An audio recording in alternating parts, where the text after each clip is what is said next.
ask yourselves, what are you doing in this time of great challenge? What are you doing to unlock minds?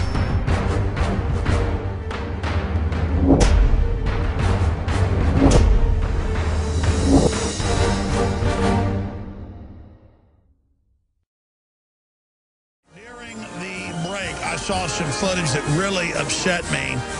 I don't know if we'll have it ready for the nightly news tonight or if it'll be Friday, because they've got to, dump it onto the computers and then get it all ready and transfer it over. But they're taking taxpayer money and buying drones here in Texas, robots that are like $1 million+ a piece for bombs. They're buying these giant $690-something thousand speedboats for lakes and rivers that have giant machine guns mounted all over them. And they didn't have the machine guns mounted 3 months ago when we first went out and talked to them at a lake. They didn't know who we were. We did a nice interview, put it on TV. I made my points about how we're going bankrupt, but they're constantly militarizing our police. They wanted to go back because they were here in Austin showing off the big machine guns on the big speedboats and all the weapons. It's well over $700,000 with all the weapons, when they could easily have speedboats that are $100,000. It just shows endless money for government. Darren McBreen and John Brown went out there politely, and they were bowing up. They were saying, we're not going to talk to you, even though it was a press event that they called. They had state police standing right up in their space, and when they left, they had state police follow them out of the parking lot over by the lake. And I mean, the body language, I mean, this country is in such trouble. Hey, state police, memo to you, you morons. We're not the enemy, okay? And when you bow up and you act crazy because we're there pointing out, well, they didn't even get to their questions. We were going to bring up Fast and Furious, government shipping guns in. Don't give us this bull about drug interdiction. The government ships the drugs in. I mean, it's on the news the government ships the opium in and cocaine in. And we're here to talk about it. We're calling the hoax. But Darren didn't get to that. He showed up. The media's there for the press conference. They knew him from the last report, which was a nice report. He just asked him questions about how much it cost so he could play it and I could talk about it. You saw my report, a lot of you. It was pretty milquetoast. Just because it was Alex Jones. And he had the InfoWars and the microphone, all that. This time they recognized it, and they're acting like Darren is Satan incarnate. And they've got state police up in his in uniform, up in his space, and then they followed him to the car. And then followed him like we're bad, like you scare us. You make us want to throw up. You're so un-American. You're so pathetic. Why don't you move to North Korea where the police try to intimidate the First Amendment? You're ashamed of your family. You're ashamed of this country. You're ashamed of everything this republic ever was when you act like that. I saw a state police checkpoint out by Lakeway, middle of last year. And I'd driven by it.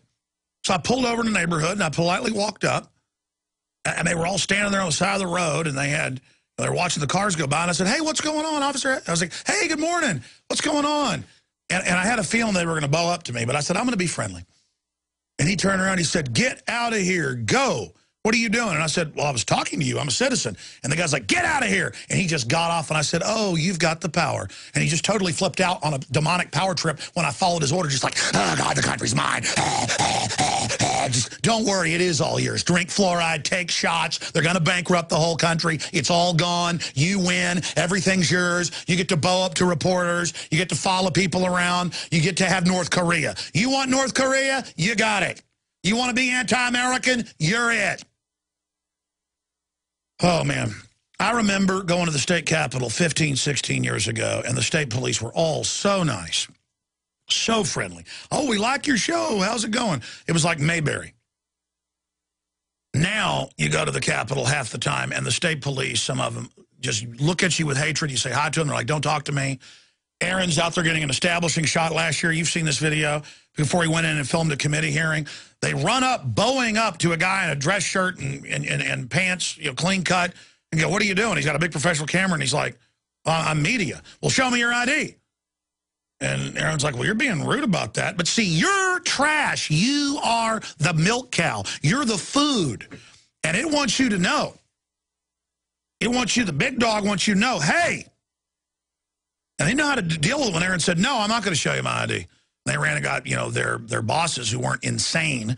They came over and were just like, So your media, yeah, all right, well, let's just leave them alone. You know, out there in a park getting a shot, there's media out there every day. I mean, it's ridiculous. It's all about we're guilty, we're bad. Listen, cops, you're being told to act like thugs because crooks took over the nation. My gut tells me they probably just killed Andrew Breitbart. You got it?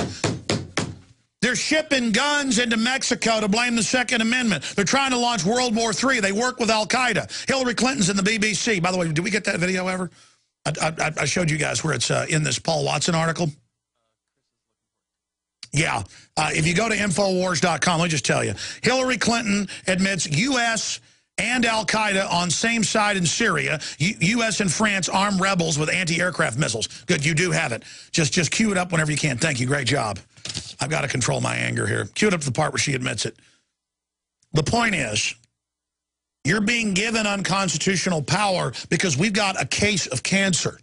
Now, there are multiple states moving to block at the state level the secret arrest of citizens and the disappearance of citizens. Utah, other states. You understand the government's saying it'll secretly arrest citizens and disappear us. And the states are telling state police and others, you do not be part of kidnappings. That's illegal. You will report, you will stop that. I mean, could an FBI agent, just because they're an FBI agent, pull over if they see a toddler walking down the street and shoot them for fun? No. But wait a minute, I thought government could do whatever it wants. Is this North Korea? Is this King George? Is this the New World Order? And look, I've had state police pull me over who are nice. I've been in a car wreck and the state police came and we're both listeners. I'm not saying you're all bad, but the little political types that they had out at that speedboat thing, and Darren McBreen did a fair report last time because they talked to us. We did a nice report. Well, why is it, you know, almost $700,000? Why do we need this when you could buy 6 or 7 of the boats? Oh, that hit a little close to the bone. We're now getting statistics about light rail killing people everywhere because trains can't yield. You're supposed to yield by law, even if you have the right-of-way, if it's going to cause an accident. Why are trains exempt? Why are they putting them down on the ground with cars? We're trying to get an interview with that. They won't talk to us because we'll ask real questions. And, I mean, I was watching this footage of Darren, who, you know, as a reporter, is just as polite as it gets. By the way, Darren, both his parents were cops. They're retired, of course. But just a really nice guy. Darren goes up, totally polite, and they're like, no, we're not talking to you. And all of a sudden, the cops all bow up. I mean, you people are shameful. You're shameful. And it was shameful when I drove by that weird checkpoint, whatever they were doing, and I walked up and said, hey, how's it going this morning? And the cops were like, oh, it's a citizen walking up talking to me. Go back, get back. And I'm like 60 yards away. And I'm like, huh? What do you mean? And I was doing a psychological test, and he was like, I told you, get back in your car. And I was like, well, why? What's going on? You don't have to yell at me. He said, I told you. And he was putting his hand on his gun. I'm like, oh, you want to destroy America. I'm a slave. I said all this. I'm not supposed to talk to you. And I said, you make me want to throw up. I said, enjoy your evil. But you talk about being a cursed, weak man. You talk about being a slug. When I watch those North Korean soldiers and police with the people in formation walking in at Kim Jong-il's thing and crying for days, and if you didn't cry hard enough, they put you in a labor camp, that's associated. Guys, search the term. If you didn't cry hard enough or didn't cry enough at Kim Jong-il's funeral, you went to a labor camp. I think it's like BBC. The point is that when I see the crazed eyes of a Soviet soldier from old black and white films, you can see it, the evil. When I see North Korean film of the modern ones, I'm just like, they are palpably evil. They have a palpable, weird, petty power trip, almost like a 5-year-old who's spoiled and bad and a bully beating up a 2-year-old. You ever seen something like that? They have this crazed look. They get off on the fear. They feed on the weakness. Oh, man. I'm seeing cops more and more of that look in their eye. I'm either seeing cops that are awake, and I am seeing more cops changing tires, something you haven't seen for decades. You either have cops that are awake and are real human beings, and also you can tell are actually tough guys.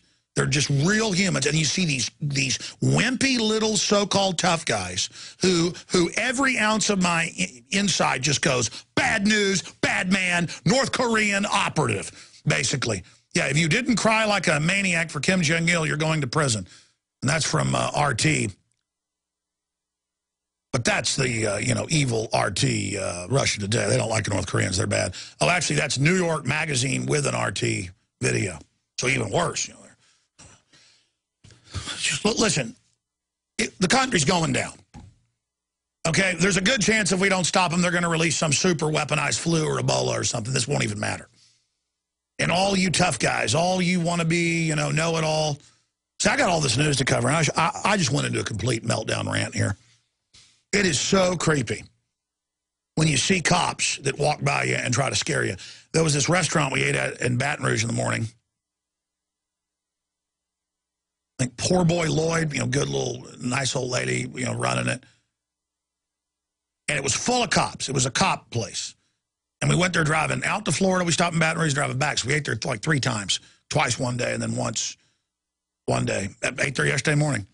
And I watched the 10 or more like 15 motorcycle cops and others that came through. And I would watch them. And some of them were normal and weren't like crazy or whatever. I'm sitting with my kids and my wife eating. But a couple of them would walk by my table and look at me, and they would get off on their uniforms and get off on their authority. Oh, you went and got a uniform. And now I'm in North Korea, and I got to bow down and kiss your hind end. I mean, it was just, and they're such punks. I mean, you can tell there's nothing worse than punks in uniforms in an authoritarian system. And I'm just not going to put up with it. I've been in third world countries, and I've seen the crazed thug cops.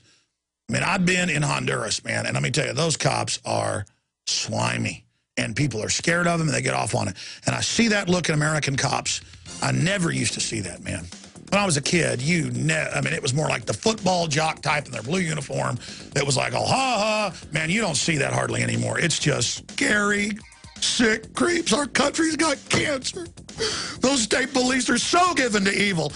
They are ready to take your guns. They are ready to destroy this country. I know evil when I see it. And those people on those videos are enemies of this country, and I'm calling you out, you scum. You know what else happened? I mean, this is unfolding as I sit here with the state police who hate the First Amendment in Texas and love the TSA grabbing your genitals, I guess. And I guess it is a new DPS. They've learned to keep their mouth shut about the abuse at the Texas Youth Commission. Make sure all the locals get to have their fun with those kids. To be clear, they followed the guys out of the parking lot for miles with the state police right on their bumper. And then U-turned right in the street and drove off. And then, whenever we go out and do interviews, the media is always like, the media people with the police are always like, well, you're media? Where are you on? InfoWars? I've heard of that, but that's not real media. We're like, yeah, we're on, local Channel 10 airs our stuff, and, we're also like on 590 here locally, where we're on the radio. And during the break, I get a call from the 590 guy saying the state police have called them and saying, why are the state police calling us? And then, of course, they try to twist it like we're saying we're 590 AM when we're not, when I air these reports here. People say, well, what media? Oh, it's Infowars.com. It's a local radio. What radio? Oh, like 590 on this station. And then everything gets spun with them, how you're bad. I'm gonna probably end up having to sue them for stuff like this. I mean, it's just a bunch of crooks, man. God, this country's gone. They work for big banks that are totally robbing the country blind. I mean, that is what's going on in this country. That is what's happening, and it is so incredibly, unbelievably pathetic. This country has been totally taken over. The world government's all being announced. They're firing Pat Buchanan, Judge Napolitano. Andrew Breitbart dies when he says he's bringing out video that'll destroy Obama. All of this is happening. They're about to start World War III, and my reporters go out to cover this big armored machine gun boat and to ask them about that and drones, and they freak out and won't talk to them, and then on top of it, follow them out of the parking lot for a couple miles, right on their hind end, acting like they did something wrong, and then I start getting messages.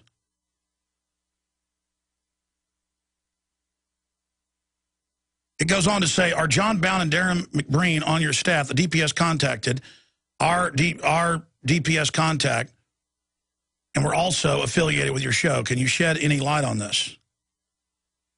I mean, it's just crazy. The state police are calling our local affiliate because Wait, the media is not supposed to ask us questions. Wait a minute. You're not supposed to discuss what's going on. You're supposed to take it. You're supposed to, we give you a press release and you read it on air. That's how America works. We don't have a free press in America. You see, you know why I'm mad about this video. The cops are bowing up because my reporters are there to ask about their $700,000 or whatever boats. They're buying a whole bunch of them with our tax money. The state police are all over the place.